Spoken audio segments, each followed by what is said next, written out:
Welcome to Invite Sent. We are a live streaming show where we interview people and play video games. Jason, get it in there. Let's go. Let's go. Oh, God. Got him.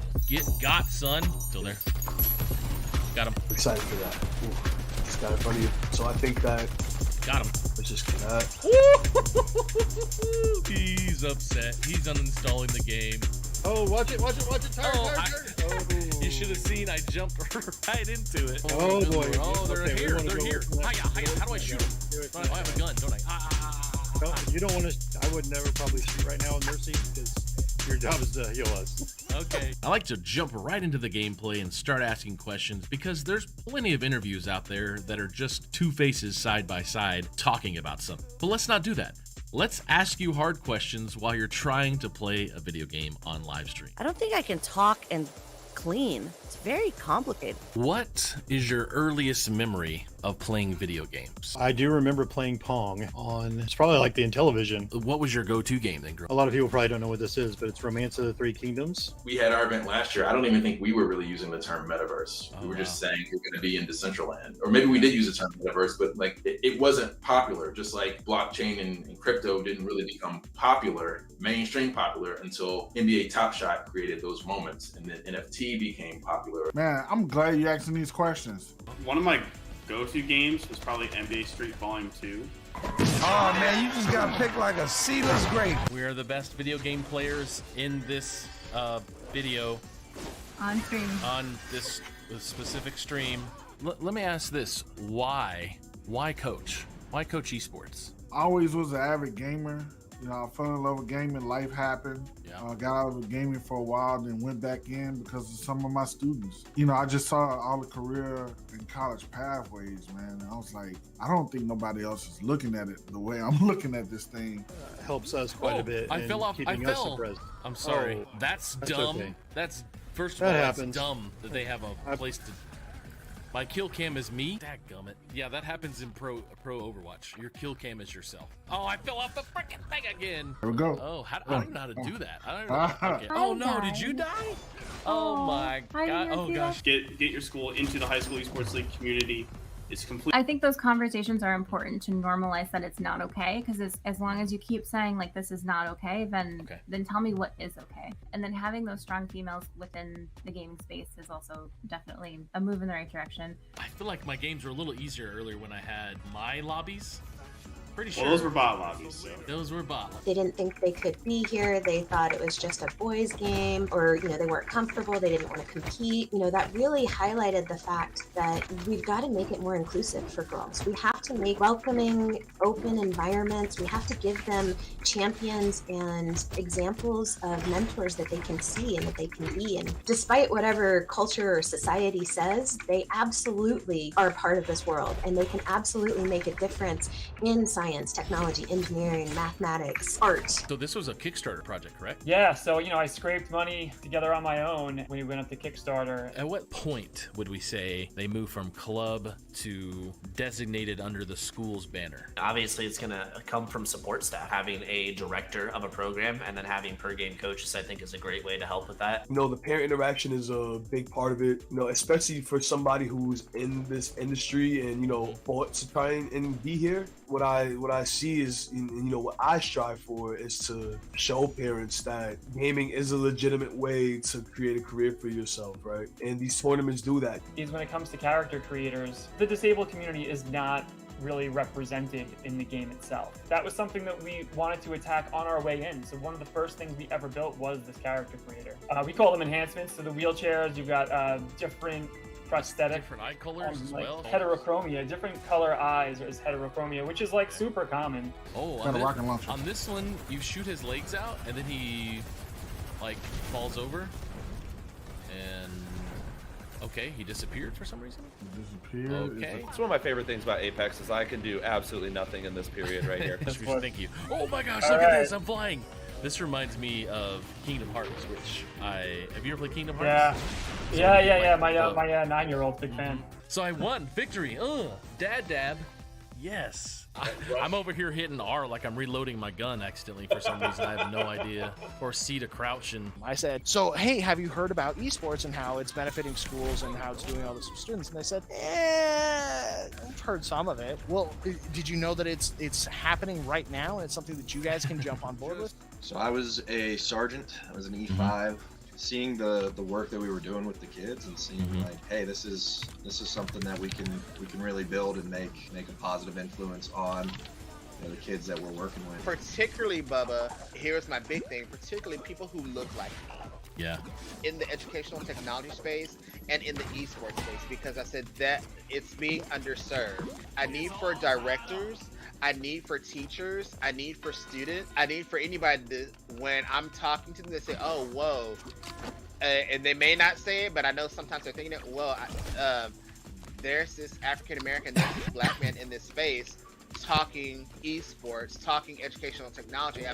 We may have not seen that before, and that's important. Like as you said earlier, you mentioned like a parent asking about esports challenges for their kid. I think that's like wonderful. Like how many parents back in the day actually had interest in gaming when it's not like, academically viable. And so I reached out to Mike and Christy. Their contact information was on there. I found them through High School Esports League, which was our league, coincidentally. Christy answered my email and she was like, you've got some technical questions. I'm gonna loop Mike in on this. Of course. It was just the best meeting I've ever had. Hey, I know you're already going to be here for the tennis tournament.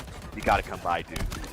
Take 15 minutes out of the tennis tournament, come inside, get a breath of the air-conditioned air, and just come see what my kids are doing. And that's all it took. They just had to see it with their own eyes. Oh, these are the kids that are playing in esports. It was the kids who ate lunch by themselves, the kids with no friends, the kids, we were worried about them dropping out of school. But hey, you know what? They came to school on Friday because they wanted to play Super Smash Brothers in the library. My name's Kyle Mullins. I'm the youth pastor and work with 6th through 12th graders. It's probably where we started spending the most time together is when we went to China and put on a soccer camp. And then got into streaming a couple months ago between my fumbling through the world and gaming all of my life, but now fumbling into streaming and stuff. One thing that's really important to me is the kids learn to be positive influence, to not be toxic. I've seen kids get really mean and be bullies. If the industry truly wants to actually serve these communities, and it's going to come from the publisher down, we're going to have to provide support behind titles that can be played on the platform that these communities can actually have access to. It comes from the publisher down, it's just the empathy comes from the businesses and the consumers down. You know what? Let me in front of you. Let me be your shield, and that way you don't die as quick. In addition, I think one of the more exciting things I got to do is I got to be one of the official co-streamers for the Overwatch League opening day this past season. Well, my background's actually in acting. I went to school for musical theater back in the day. I don't think I can talk and clean. It's very complicated. All good things sometimes must come to an end. I'm actually leaving the world of education. What? Yep, big reveal. 6 days. I'm actually in conversations right now about my next steps. This was announced officially here in the public on the show. Were you a CIA agent? I just have to ask you. I was not. I did work in the Bureau of Intelligence and Research. Yeah. Oh crap! Oh crap! Oh no! Well, it looks like. I should have stayed so close to the edge. ESA is the voice and advocate for the video game industry in the United States. And we're really lucky in that we get to stay really mission driven and stay focused on the impact that this is having on students and schools. We don't really need to get into the nitty gritty of the numbers, which is, I think the thing is, like an educator, you probably fear when you're leaving the classroom. If you'd like to be on invite sent to be interviewed and play video games, please go to BubbaGatter.com and request to be on the show, and I'll let you know if the invite is sent. Oh my god! Trade. Yeah, come on in, big guy. Come on. You won't.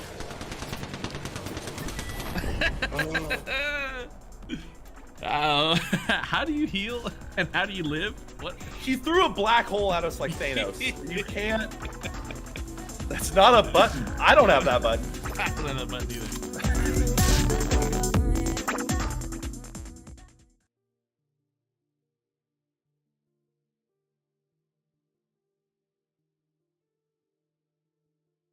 Welcome. Welcome to Invite Sent. Thank you so much for being here. I'm super duper excited to play some Overwatch 2 today. I haven't really played Overwatch 2 yet. I played Overwatch, but today we are going to play some Overwatch 2 with an amazing guest, and I'm so glad you're here because this is Invite Sent. We're a live streaming interview show where we interview people and we play video games. And it's going to be fun, and I am super pumped because our guest today is an expert at all things esports, collegiate, and abroad. And I want to bring her in, Miss Donna Walters. How are you today? Thank you so much for being here. I am fantastic. Super excited to be here. It is always great to hang out with you, Bubba. I am super duper pumped to play. Me too. Absolutely. I don't really get a chance to hang out and game very much anymore. So this is quite a treat. So I'm excited. So don't judge my lack of aim, the ability to aim too harshly. Like I said, you're gonna carry me. You're gonna carry me. It's gonna be awesome. And we're jumping into a game now. But while we're doing that, can you tell me your first game you ever played? Your first video game? I mean, of course, it has to be like the old Super Mario Brothers, NES, that whole stuff. But if it comes to PC games, the first PC game I stumbled into, and it was gold. So it's actually cult classic, Duke Nukem 3D. Oh, yes. Yes. Duke Nukem for sure. Mm-hmm. I love Duke Nukem. Oh, it's time to kick butt and chew bubblegum, So so that was my first one. But then I didn't realize that was like a gamer game, right? I just thought, because my parents bought me an old IBM computer way back in the day, just for some word processing, schoolwork, whatever. And I happened to discover it on the computer. So I thought it was like, solitaire, one of those kind of games that just automatically come on the computer. Didn't know any better. Well, fast forward probably about a decade later, I found out that it was like gold, right? Like gamer gold. But I even have, I don't know if you can see it. Let's see. But I even have my little what's it? Yeah, slide Fortress a little more to your right. Oh. Okay. Whoa, that's dope. So my Team Fortress 2 like that. Pyro. That was the first love of my life, is Pyro from Team Fortress 2. Yeah, I loved it. Nice. Absolutely amazing. Okay, I guess we're in a match. Hey, we're in a match. I got support. I like support the most. Are you playing tank now? I clicked for support or tank, but I am support today. Okay, dope. We're gonna heal. We're gonna have fun. I'm also I'm also kind of a DPS, Moira. Don't hate. Oh yeah.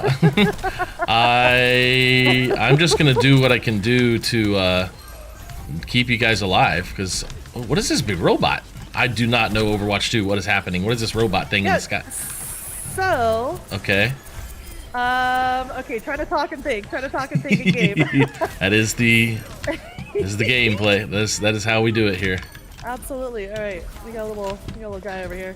Oh, he's pushing a thing. That's cool. Yes. So. That's dope. That is what he needs to do. Essentially, is and that's how we win, right? Okay. It's like whoever can push the robot with the shield, furthest or to the end first. Resurrect. I I'll can't. What do I do? E. Okay. Resurrect him. Oh dang! I'm sorry. Maybe I don't have it loaded. Oh, I just got one shot. Woo! That's not fun. Hey, where's the Let's rest of our see. team? Let's see. Okay. All right. Come on, So Junkrat. Duke Nukem was a go-to. Duke Nukem. And did you have? Team Fortress 2. Okay, Team Fortress 2. I like it. Now, if that was what you played, was that your first? Was Nukem? Your Mario stuff was your first games, and then your kind of favorite games growing up. Right. So like I loved Mario Kart. I probably bought almost every Nintendo console, specifically for Mario Kart. So that was definitely one of my favorites. Yeah. I even got the Switch for it. Oh yeah. Eventually, yes. And I was never really into things like Animal Crossing and whatnot until my kids started playing it, and then I found out I could fish. So That's always been one of my things. Where We got this. I know, right? It's like, oh god, what am I talking about? Oh shoot! I'm dead. Oh. Okay, hold on. Hold that thought. Uh-oh. No, I'm screwed. Come on. Oh. You got it. No, I don't. I gotta back You got out. this. I'm back out. I'm back at the lobby here, or whatever it's called. I don't know. All right, so yeah. So I, whenever I play any kind of RPG games, I love the crafting and, the farming and, all that stuff. So, like for example, I tried to get you. Well, I was trying to. Warcraft. Yeah, WoW, baby. I love it. Yeah, So many wowers that I interview. I love it. Oh, it's great. Well, I mean, it used to be such a nice, like, just super chill game, Mhm. right? Where you can just Yeah. like hang out. You can do a bunch of different stuff, right? Mhm. But all the professions and like Yeah. crafting and, like I said, fishing. That's where I figured out you could fish in games, and I just love Mhm. it. And Oh, it's such yeah? a stupid thing, but yeah, I love it. No. It is a fun thing. So I found out. So I'm not really a big sim game person, right? Kind of like what I was saying. Yeah. And I found out that that you can fish in Animal Crossing, and so I started to take it over from my kid. She's like, "Oh yeah, here, try this." I'm like, "Okay, yeah." And then 10 minutes later, she's like, "All right, Mom, I'm gonna make you your own account. I don't want you playing on my account and like messing my stats and all this other stuff." I'm back here, dude. Oh, I'm healing. Come on. Yeah, there we go. Proto. Oh, I had him. Where's the rest of our team? Oh, there we go. Yeah, we're good. We're good. Okay. Oh, shoot. Oh, I died on the right side behind you. What is this guy? There's a sniper somewhere in the sky getting us. Oh lord. Oh gosh. Okay. So, yeah. So I ended up taking it away from her. Not taking it away, but she's like, "Here, try this out." I know I'm a terrible mom. She's like, "Try this out, Mom." I was like, "Okay." So I started playing. 10 minutes later, she's like, "All right, you got to create your own account. Like, give me the remote back." And I'm like, "No, sorry, you lost it." So that's good. I ended up creating my own account. And I love just got the into the Animal story. Crossing ever since. I love the story is a little different from I'm taking your game away, but not because I don't want you to play anymore. It's because I want to play. Oh my gosh, I got one shot again. Yeah, not because you're in trouble, because you did anything wrong. It's because it's Mom's turn. Come on. That's awesome. Yeah, it's been pretty fun. Yeah. And I got into it. I got into it Go ahead. recently because I checked out from the I check out games from the library for our Switch, so I don't have to buy them. Okay. And then test them out, see if I want to buy them. And I had Daniel. Oh gosh, this guy's dang it. Danielle Johnson from TechSef. She was on my show a while back, and we played Animal Crossing. And she has an Uber island. It is like oh really? I don't know if she does anything else with her life except make that island great. But it is busy, and I really enjoyed it. I enjoyed it. I enjoyed it a lot. It's a fun game. All right, I'm gonna res somebody. You. Oh, thank you. I appreciate you. Where's that? Okay. Oh my gosh, so many people dead. Okay, so all right, you. Okay, yeah. You. Let's see. How about? I know it's kind of hard to like talk. No, that's okay. No, that's what. This is the theme of the show. It is supposed to be hard. When you were past high school, college, what games were you? Were you in the WoW phase in high school, college? So, so my first round of college actually was very much Start over? where First round of found out college? about the Orange Fox, Team Fortress 2. You also all said that. first round of college. Yes, first round, right. So I ended up, I went to college right after I graduated high school, right? So, Okay, 17, 18 years old. Sure. I had no idea what I wanted to do. And so the problem is that I ended up switching my major like 7 times. And here, come to me. Oh no, I'm dead. Oh. Why would I And res so- between 7 people? I don't know. That's okay, because it's all about the excitement. This is a challenge. I'm not gonna lie. Yeah, right. this is awesome. So yeah, so first round of college, I had about 7 different career path changes, and I said to myself, okay, I'm just gonna hold off. I was going to school in San Diego at the time. Okay. And I said, I'm going to hold off until I can figure out exactly what I want to do, right? And so it worked well because I ended up developing a career in community management, community building, all that fun stuff.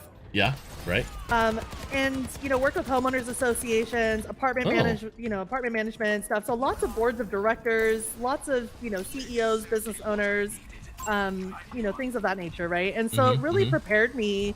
I was actually pretty much the big bad wolf that was like, you can't paint your door red, or you got to put your trash cans in. So I got yelled at a lot, which probably prepared me really nicely for esports. Yeah. And yeah, so then I decided after I hit kind of a glass ceiling, I said, well, I need to. Ooh, that was a good grenade. I need to go back to school and finish up my degree, because at that point I found out that I wanted to create positive workplace environments, and I really had a passion for developing students and student leaders and our future leaders, right? And so I said, okay, finally I know what I want to do. I want to do HR, organization behavior, training development, and then I decided to re-enroll in college, and that's when I found out about college, esports, or esports on college campuses, is because I was super nervous about going. I'm like, oh my gosh, I haven't had a math class in like 10, 15 years. What the heck? What am I going to do? Sure. Am I going to fit in? Am I going to belong? All the self-doubt things, right? And I was playing Overwatch, believe it or not, Overwatch 1 with one of my friends. And he told me that he was on a college Overwatch team for his university when he was in Texas. Okay. And that's when I found out about college esports. Nice. Yeah. Now. So that's the first round. Yeah. Okay. Thank you. First round. I love it. Yeah. Well, we're doing pretty good here. I'm about to hit my queue here. All right. Are you playing on PC, by the way? I guess. I am playing PC. Nice. I love my PC gaming. Actually, when I decided back in San Diego, my early 20s, I decided I wanted to game.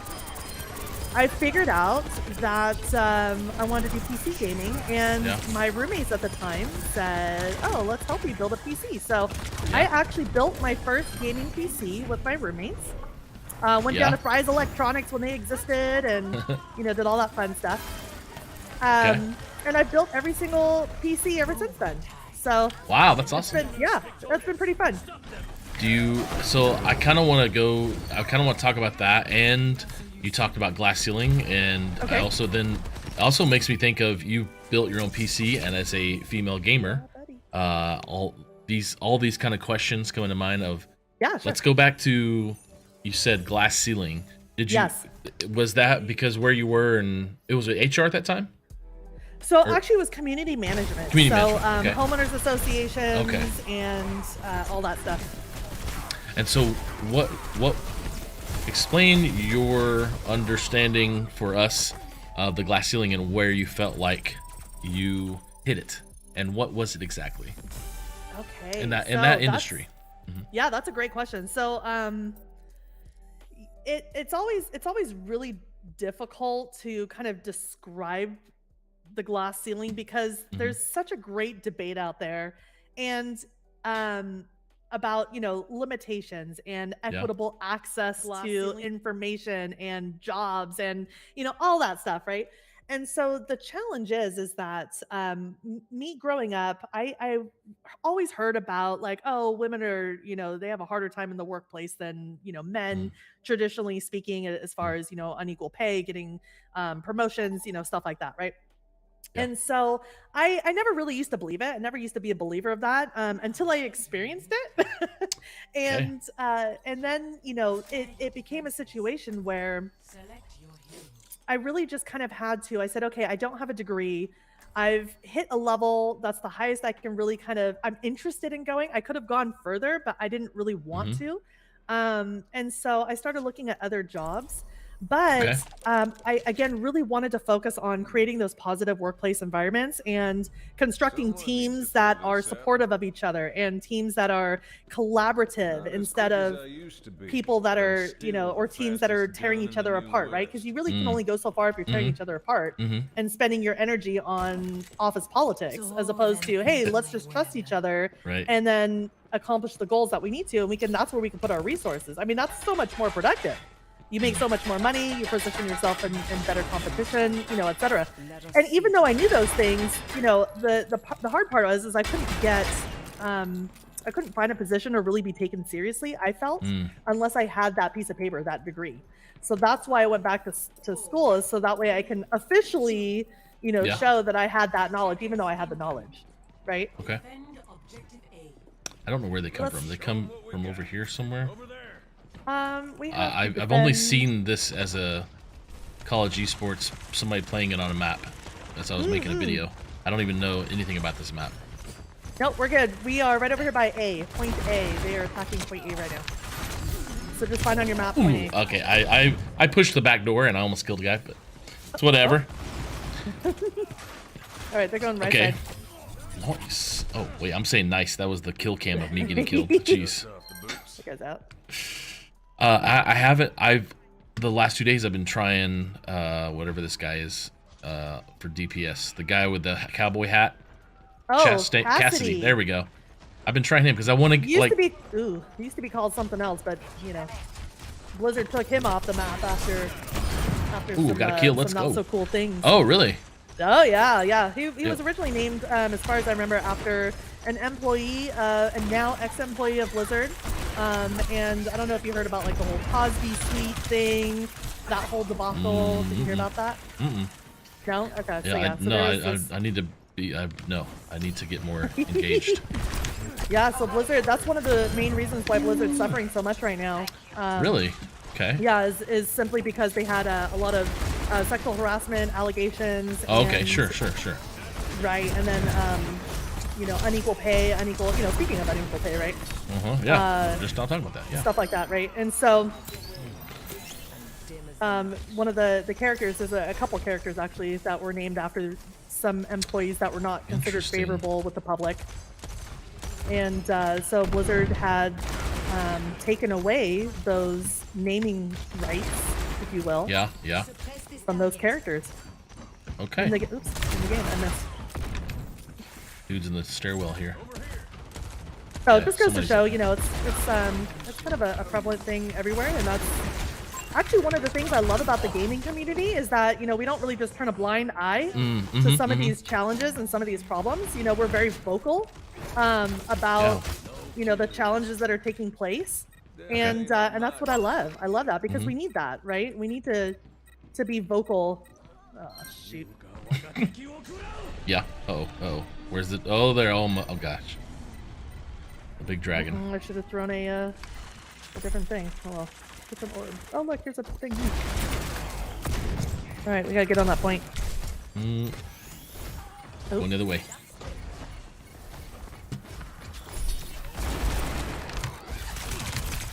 So yeah, I'm very much at my core an advocate for doing what's right and doing what's fair, and it's not necessarily always favorable with some people, but it's the right thing. You gotta do the right thing. Yeah. There's a lot of error and human error and mistakes, and I mean we gotta learn from it all. Absolutely. I don't know what, Learn and grow, and it's totally okay to make mistakes. Don't get me wrong. Sure. Right? Totally fine to make mistakes. We should embrace an entrepreneurial mindset. We should embrace, growth through trial and error, and forgive each other. I just made a post on Twitter, actually, it was yesterday or today, about that, right? Let's be more forgiving, not only of each other, but of ourselves. We're not perfect. Right. We're not always going to do the right thing. But what was the intent? Okay. Sometimes, and I'm guilty of this, sometimes the intent is of I don't know any better. I'm just responding in emotion. That's not intent. That's just not knowing. I guess ignorance, but I mean, I guess my emotion can get the best of me for sure. The question would be, you know, were you intending to do the right thing? Were you intending to do something positive for the space and you just made a mistake? If that were the case, that's human. You know, it's human error. We make mistakes. You know, we're not perfect. But you know, is your intention to you know, push somebody down so you can get ahead? You know, that's intentional, right? Yeah, I like that. And that's how I judge people. It's what's your intention? Woo! This is fun. This is a lot of fun. This is I pretty feel cool, like huh? I feel like I'm moving around.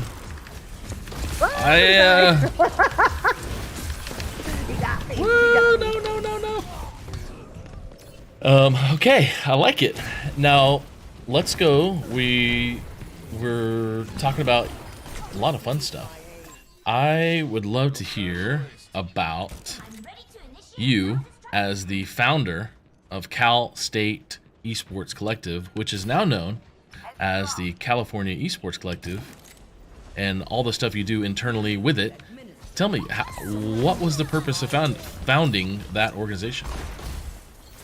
So that actually, it kind of comes into, it's a multiple step process. So of course, just like everything else, there's no easy answer. Oh, I could have gotten that med pack. So originally, it really kind of all started with co-founding a student organization on campus. Okay. And what happened was, you know, like I said before, I first got back, you know, to college, and before I even enrolled in my first class, but got my acceptance letter, I reached out to the esports club and talked to the club president and said, you know, hey, what do you want to do with this? And he says, well, I want to make this, you know, UC Irvine level, and you know, and I said, oh, well, with my community management and development background and experience, working with boards and all that does, you know, I absolutely can help us get to that, right? And so we ended up implementing some processes that were just really awesome.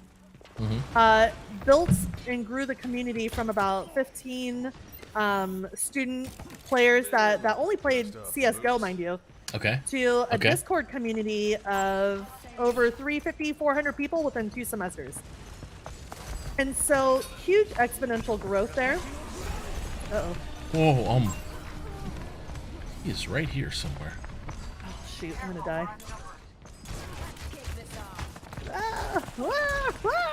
Oh my god, I'm gonna die. He one-shot me from right there, this daggum Hanzo. I was full health. Full health, he turns around and one-shots me in the head. God. Come on, man. Oh god, I'm gonna die. Oh. We're not doing very good in this match. Here, obviously. Alright, let's see Lucia. That's one of the things I'm terrible at, is switching to. Oh yeah, well, I want to get better at accuracy. That's why I'm doing this Cassidy, because I feel like I'm a very much spray and pray kind of guy in FPS. Yeah, me too. I mean, especially when I'm playing way too much Fortnite and just trying to use the shotgun and in other games, but yeah, okay, well, I don't know if I want to look at these stats. Yeah, we're not looking at this one. So going back to your question. So what ended up happening, now that I can think about this, right? Yeah. What ended up happening was that our community just grew so exponentially, and we attracted the attention of Big Sky Conference, which is our university's, you know, varsity athletic conference, right? Oh yeah.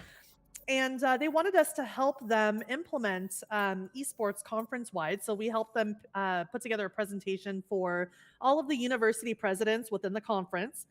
If I remember correctly, the presidents voted unanimously in favor of bringing esports to the conference for student competition. Yeah. So we were able to get that passed. We helped Big Sky set up and launch their inaugural season, construct, you know, the inner workings and of the league. So that was really cool. And then from there, we were tapped into by the California State Fair, who wanted us to launch the inaugural Bear Cup tournament, which was amazing. But that was back in 2019. As we all know, COVID hit, so we haven't been able to return since. But I'm hearing that there is some stuff in the works. So keep your eyes peeled for more engagement, hopefully coming up soon. Well, you guys, did you get involved with oh gosh, Wow, EGFC. Gosh, I just forgot his name. Tyler. And so I know there was a Big Sky conference partnership with EGF.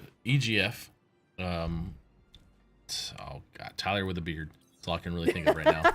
That's okay. So once the student group, including myself, because I was a student at the time, once we set up, and established the foundation for the conference, university officials, as they do, which is really unfortunate, they came in and they said, okay, thanks for doing all the work. We'll go ahead and take it from here.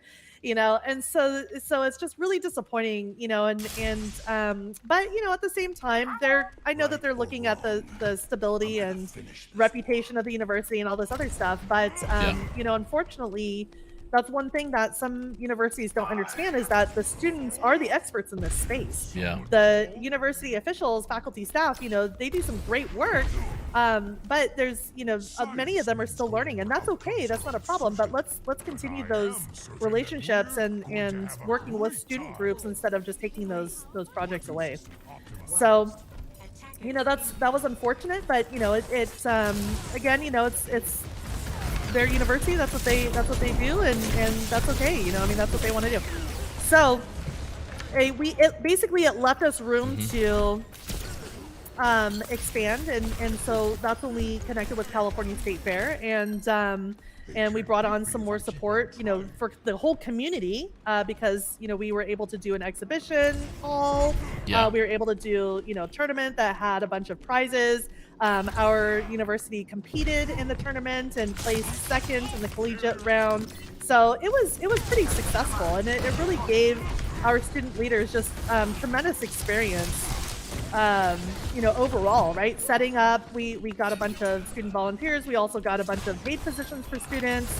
So, just really healthy, positive outcomes overall. So I'm super thankful for that. And then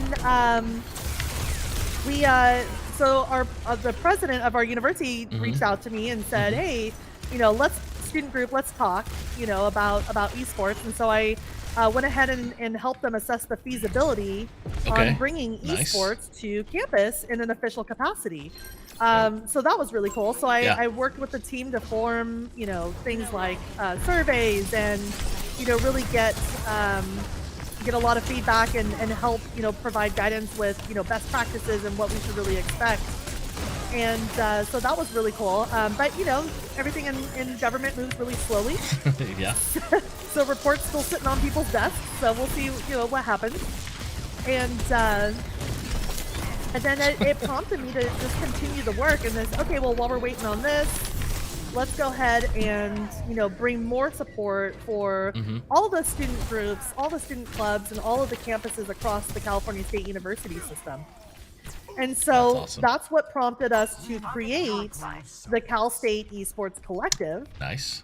And we brought, all 23 of the California State University campuses together, whether it's through, what do you call it? Staff, faculty, students, all of it, right? Brought a bunch of people together. And then we pitched a few ideas to the chancellor's office, or members of the chancellor's office. I even asked the then chancellor, Castro at the time, if he would support esports system-wide. And he emphatically said, yes, absolutely. So we had some really good movement there. Our efforts resulted in the creation of a student assistant paid position within the chancellor's office to work on, it's pretty cool, work on advancing esports system-wide.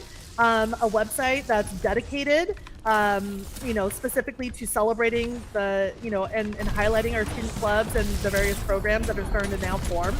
And really just overall more support, system-wide support. So huge advancements, and now at this point, the chancellor's office decided that they wanted to, move forward with more of an administration-centered or focus.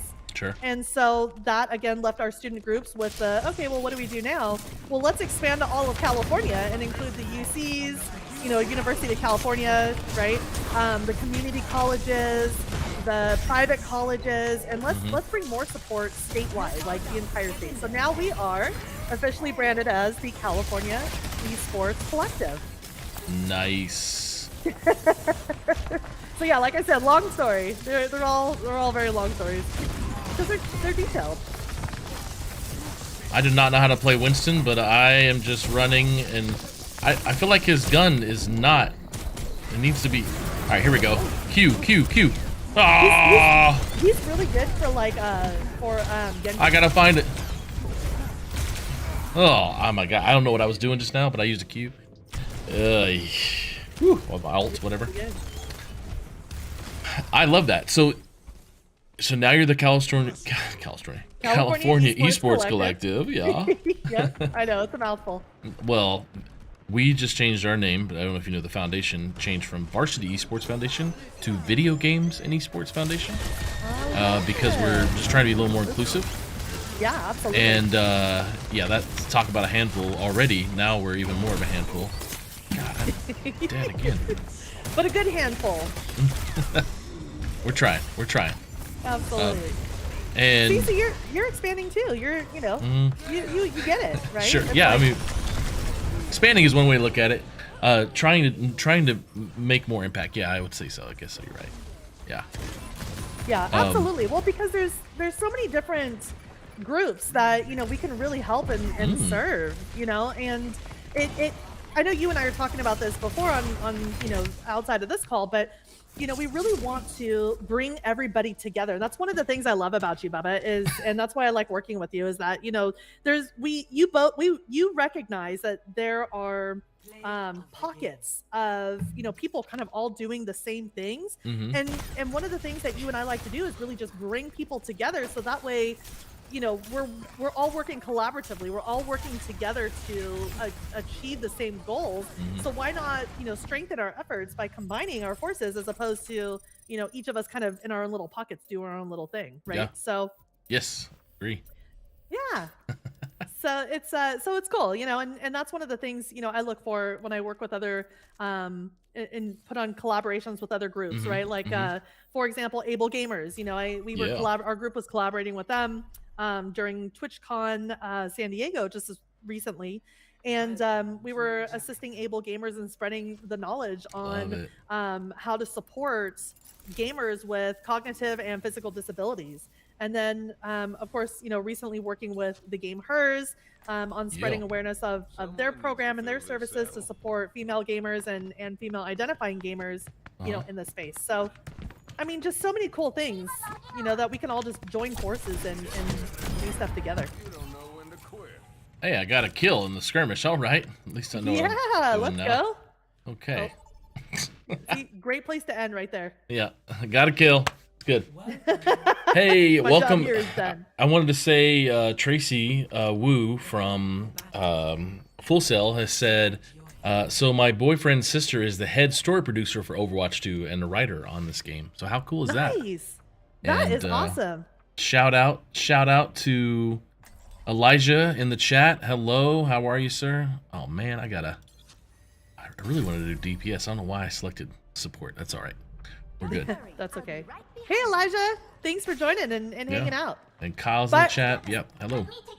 So please, from the message from Full Sail, please thank your boyfriend for including May. May is bae. I love May. She is my goddess. And so thank you for including her in Overwatch too. Nice. Now is that your logo? Was that your? What did you just That spray? is actually, I'm a San Francisco Shock fan all the way. Been with them since inception. Love working with Andy Miller and Corey Vincent and the whole team there. They are just a phenomenal group of people, and one of the best professional Overwatch leagues organizations out there. So yeah, huge shout out to them. So I always try to represent them whenever I can. That's so awesome. But yeah, I've got the original skins and stuff like that from like 2018. Wow, that's amazing. Yeah, I still represent. All right, there you go. I don't know what I did. I should have jumped in. I got stuck. Get that Mercy. Oh, thank God. Oh, get the Lucio next. Lucio. Whenever I think Lucio, it always reminds me of that movie Hook. Rufio, Did you ever see that movie, Hook? Rufio. Yes, yes, Rufio. I own that movie. I bought it twice. I bought it on like DVD or something, and I bought it on Apple TV. I don't know, dig it. whenever. Oh, Lucio behind us. I'm healing. Don't die. Don't die.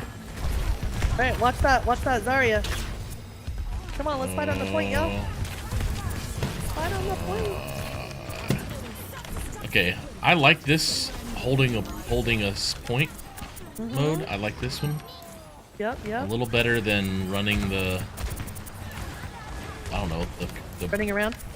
well, the one where you the payload. That's it. Payload maps. Yeah. Or is it like push the what do you call it? Push the I don't know. Push the objective? I don't know. Yep. I forgot what you call it. Words. Oh, Mercy's won. Oh, she's out. Nice. Oh, survive. Oh, I'm coming. All right. Oh, Hockey Dad for Ty left the game. Oh, all right. Guy. We got this. We're gonna win this. Absolutely. Okay. All right. Oh shoot. Oh, this Diva needs you. There we go. Okay. There you go. I felt like I lagged out for a minute. Oh, watch it. Like, Take cover. What was it? I don't know what happened. It was a high noon. It was Cassidy's thing. Mm-hmm. Dope. I've used that thing. I'm going vertical. Here we go. Healing. All right. Oh, nice up there.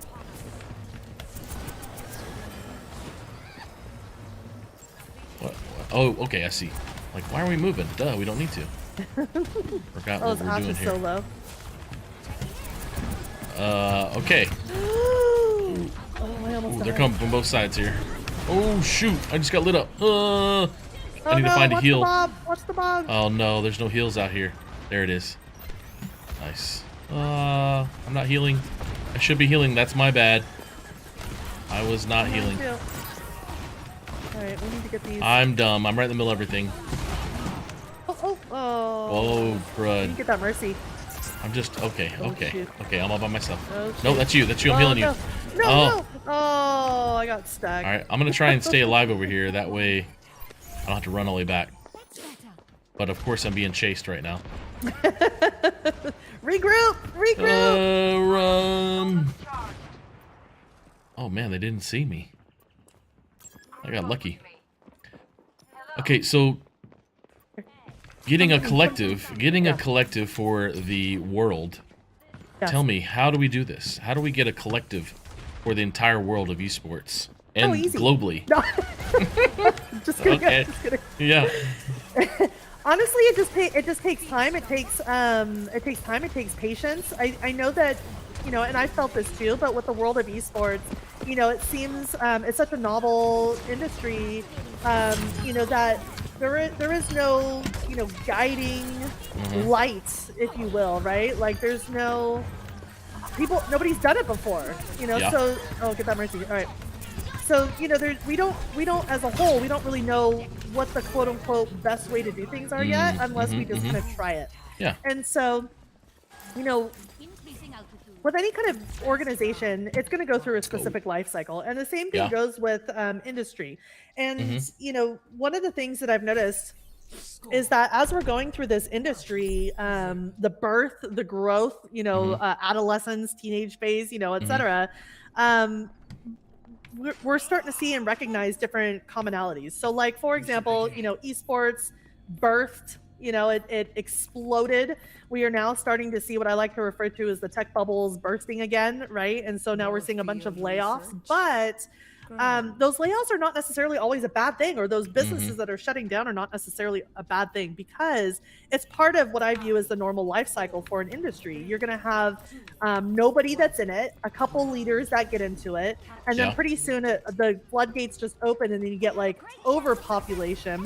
And then, a lot of those people who don't necessarily understand the space as well as they need to in order to be successful, they start closing down shop because they just can't, it's not sustainable, right? Or they don't have the resources, or there isn't enough support or knowledge within the industry on how to capitalize on some of these areas, to provide support quickly enough for, sustainable execution.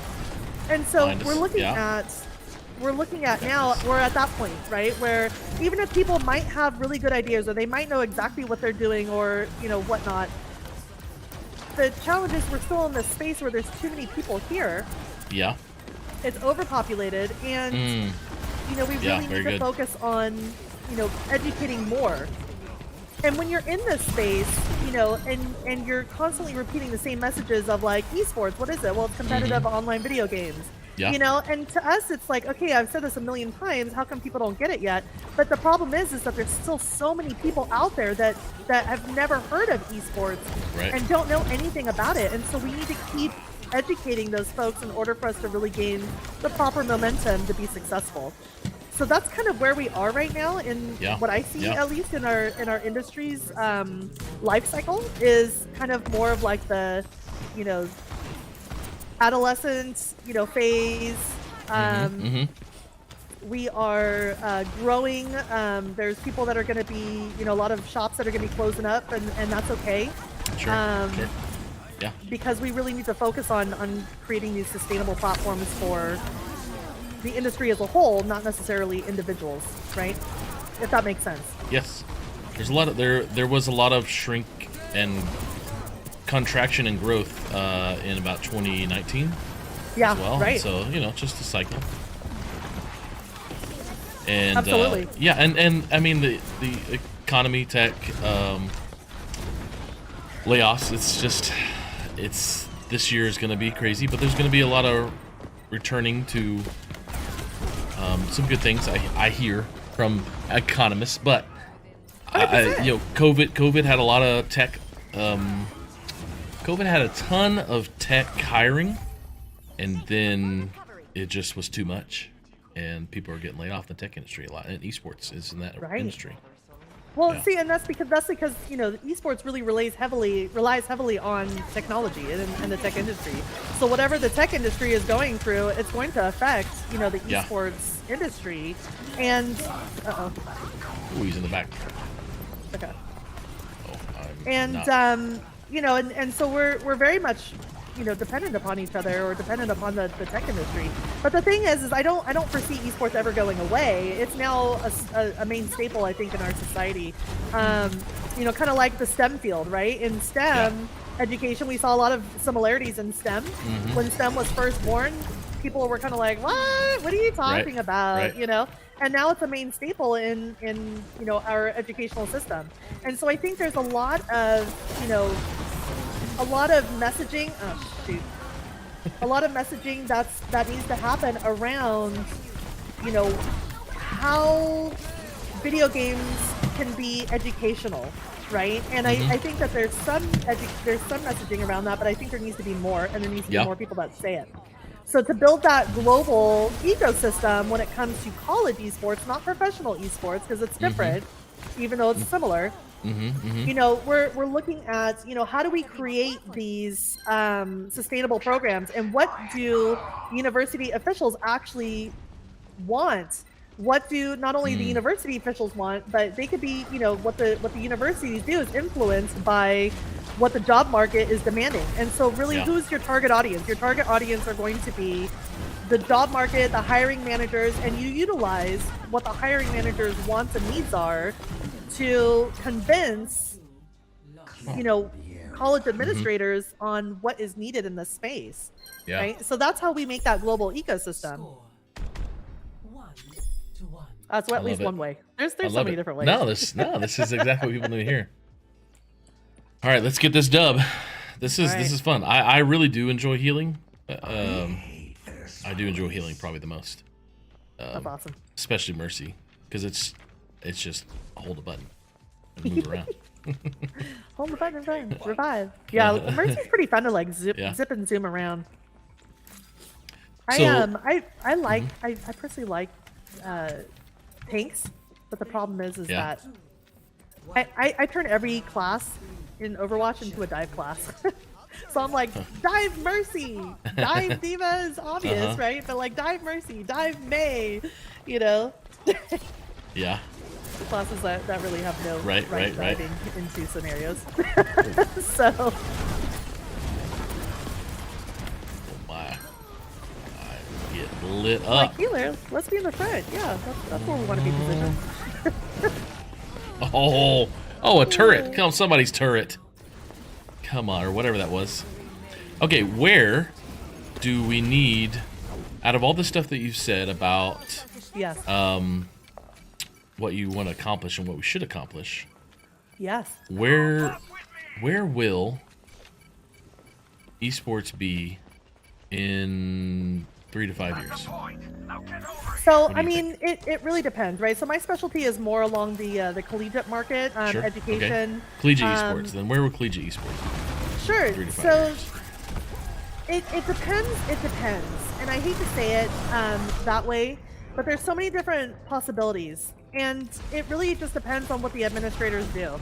Because I'm seeing some shifts, and I'm seeing how administrators are really trying to support, which I just love. I absolutely love that. And by all means, keep supporting your college students, keep supporting these groups, keep supporting, esports, but, start thinking of it outside the traditional box, right? And that can be really difficult because campuses or higher education in general is a very traditional industry, whereas technology is very innovative, quick moving, fast paced, right? Changes all the time. But higher education, it takes so long to change. And part of that has to do with the fact that, it's government, and anything in government takes forever, right? So yeah. So that's kind of the general setup, right? So it depends. It depends on what administrators and program leaders are really willing to do. It depends on if they're willing to kind of put their neck on the line and say, hey, we need some more change. We need this. We need that. Let's pivot. Let's shift. Let's take an entrepreneurial spirit. And some administrators are just not really willing to do that. And so what ends up happening is that now we're looking at programs that are focused primarily on the competitive aspects of it, the tournament aspects, which is fine. There's not anything necessarily wrong with that. However, that's not going to necessarily be sustainable. And so, because as you know, the esports community is really only, and I like to look at it like an iceberg. The esports community is really only the tip of the iceberg. Okay. Right? I see. And the gaming community, which is like 90% of what we've got going on and where the involvement is, that's the rest of the iceberg. That's 90% is the gaming community. And that's all under the water. And so when administrators start focusing, only on the competitive aspects of it, it's really only servicing a small portion of the student body or the student population. So if they can expand their offerings to include the gaming population and the 90% that's under the water, if you will, it's going to create sustainable programming. So that's one of the reasons why my nonprofit organization, College Esports, which oversees or as part of the its offering is the California Esports Collective. Okay. That's one of the reasons why we focus on the 4 cornerstones of esports, of college esports, which is competition, community, entertainment, and education. Is because we need all 4 of those pillars, if you will, or all 4 of those legs of the stool in college esports in order for it to be sustainable. Love that. Absolutely love that. Okay, so we just wiped. We only need 7%. Let's get this dub. All right, we got this. Kind of waiting for our team to get it back together. I got 66%. All right. Oh, well, we got to push. Obviously, we're gonna. We got time. We got time. All right, we're going. Oh no! I'll die. We're good. We're good. Just stay alive. Stay alive and stay healthy. Staying alive. Oh. Going back door. Going back door. Oh no! Oh, Ryan's out. All right. We push. Come on! Did you die? No. Well, yeah, I did now, but like my guy was what's the big robot thing that turns into a girl when she dies? Bob? I don't remember. I wasn't paying attention. Oh, we lost. No. I'm coming. You got this. No way. You got this. Come on. Oh, no way. Oh, I'm coming. I'm not there yet. No. Hold on. He's gonna squish me. I'm coming. I'm coming. I'm still moving. Meet me here. I'm dead. Here we go. I've got heels on. Can you revive me by chance? We gotta find you. I don't know. I'm dead. Oh, it's okay. We're good. We're good. Revive me. Come on, we got this. You guys. Oh, maybe 99%. Yeah, we got this. 3 to 3. 99. 3 to 4. 3 to 3. I'm Okay. coming. Let me back in. I'm coming. Oh wait. Oh wait. Stay alive. Run. Mercy, you're so slow. Oh God. No. Good die. All right. Let's do Oh some my wall gosh. climbs. Oh God. Gosh, come on. Oh my gosh. I was trying to shift, fly to her. Oh, I died. Oh, we lost. We lost. GG's. GG's. GG's. We can't win them all. I don't know what our win to loss ratio was, but we're gonna pretend like we won. It most was of them. it was like 60% win. I'm pretty sure. Love it. Let's 60%. So, being our last game, I'd love for you to take take a few minutes here and let's talk about Donna. Donna, what do you want to do with your life inside of esports beyond just this company or this organization, nonprofit you started? What does Donna want to do? What does Donna want to be when you grow up? When she grows up? Oh gosh, it took me like 40 years to figure out what I wanted Two to do. times in college. Yeah. Yeah, I two did, times in college. Like it's I did 10 years in college. It's okay for my There bachelor's. you go. Mm-hmm. So that's a great question. What do I want to do? What do I want to do?